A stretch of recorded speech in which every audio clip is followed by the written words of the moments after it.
You spent nearly a third of your life unconscious. Every night, you climb into bed, close your eyes, and disappear for hours at a time. You lose awareness of the room around you. Your muscles shut down. Your body becomes vulnerable, helpless, motionless. And you do this willingly. But for almost every other animal on Earth, that would be suicidal. A deer sleeping too deeply gets eaten. A monkey that loses awareness for too long falls from the tree. In the wild, unconsciousness is dangerous. Which raises a strange question. Why do humans sleep so much? Most people think the answer is obvious. Your body gets tired, your brain needs rest. Sleep is just the body's way of recharging itself. But that explanation has always been incomplete. Because if sleep were only about energy, evolution should have found a safer solution by now. A creature that spends 8 hours unconscious every day is at an enormous disadvantage. Over the course of a lifetime, the average human spends nearly 26 years asleep. That's not a small biological feature. That's a massive sacrifice. And the real reason your brain forces you to sleep may be far stranger than you think. In 1953, two researchers at the University of Chicago made a discovery that changed neuroscience forever.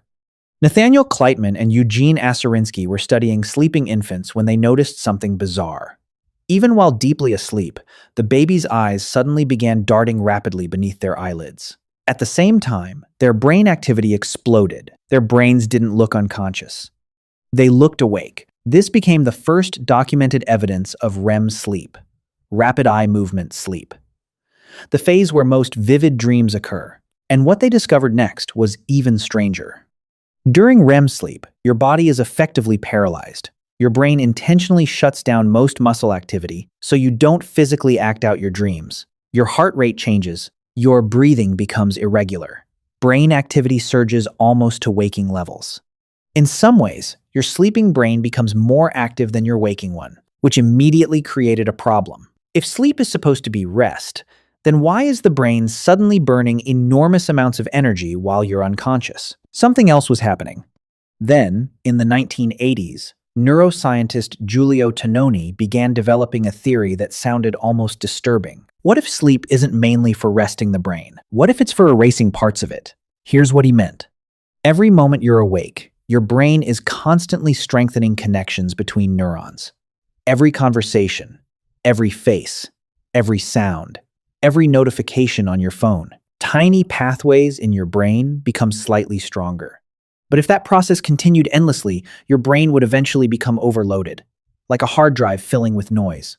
So, according to Tononi's synaptic homeostasis hypothesis, sleep acts like a nightly reset. While you sleep, the brain weakens and trims unnecessary neural connections. Important pathways survive.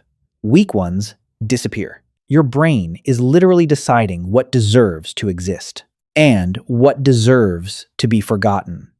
Experiments began supporting this idea almost immediately. In 2003, researchers at the University of Wisconsin found that animals deprived of sleep struggled to consolidate memories properly. The information entered the brain, but the organization process failed. Then there were the scans. Using modern imaging technology, scientists discovered that during deep sleep, cerebrospinal fluid begins flowing through the brain in rhythmic waves, washing away metabolic waste products that build up during waking hours, including proteins associated with Alzheimer's disease. Your sleeping brain isn't shutting down. It's cleaning itself, repairing itself, editing itself. And here's where things become deeply uncomfortable. Because the brain activity happening while you sleep may shape your personality more than the hours you spend awake. Researchers at Harvard Medical School found that emotional experiences replay during sleep in altered forms. Your brain reprocesses embarrassment, fear, grief, attraction, humiliation. Not passively, but actively. Sleep changes how you feel about your own life. The version of you that wakes up tomorrow morning is not psychologically identical to the version that went to sleep tonight. Your brain has already modified the emotional weight of your memories while you were unconscious, which means something strange is true. You are being psychologically rewritten every single night. But here's the part most people never think about. For most of human history, people didn't sleep the way you do now. In the early 2000s, historian Roger E. Kirch from Virginia Tech uncovered over 500 historical references to something called segmented sleep. For centuries, humans commonly slept in two separate phases.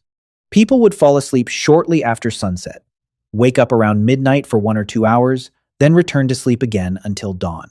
This middle waking period appeared everywhere: medieval court records, medical texts, personal diaries, literature. People prayed, talked, had sex, reflected by candlelight. Then they went back to sleep. In other words, waking up at 2 a.m. may not actually be a malfunction. It may be ancient behavior your body still remembers. And this makes modern sleep feel much stranger. Because today, millions of people panic when they wake up during the night. They assume something is wrong with them: insomnia, anxiety, dysfunction. But for most of human history, uninterrupted 8-hour sleep wasn't normal at all. Artificial lighting changed that. Factories changed that. Work schedules changed that. Your body didn't evolve around modern clocks. Modern clocks forced your body to adapt. And the consequences are everywhere. In 2022, the CDC estimated that over 1/3 of American adults are chronically sleep deprived. Rates of anxiety, depression, obesity, and cardiovascular disease rise sharply when sleep patterns become disrupted. Your nervous system is ancient. Your environment isn't. And every night, those two realities collide inside your skull, which leads to an unsettling thought. If consciousness is the thing you experience as yourself, then sleep temporarily destroys it every single day. Every night, your awareness disappears. Your sense of time vanishes. Your identity dissolves into dreams, fragments, unconscious processes, electrical storms firing across billions of neurons. Then, hours later, consciousness returns, and you simply assume the person who woke up is the same person who went to sleep. But how would you ever prove that? The version of you that existed yesterday is already gone. Its emotions have shifted. Its neural connections have changed. Its memories have been edited. Your brain survived. But the exact mind you had before sleep didn't. Something slightly different woke up in its place. And maybe that's the real reason humans sleep. Not because the brain shuts down, but because the brain is constantly rebuilding itself. You close your eyes every night believing you'll wake up as the same person. But your brain has been changing in the dark the entire time, quietly deciding what stays, quietly deciding what disappears. And by morning, another version of you steps back into the world, carrying only the pieces your brain decided were worth keeping.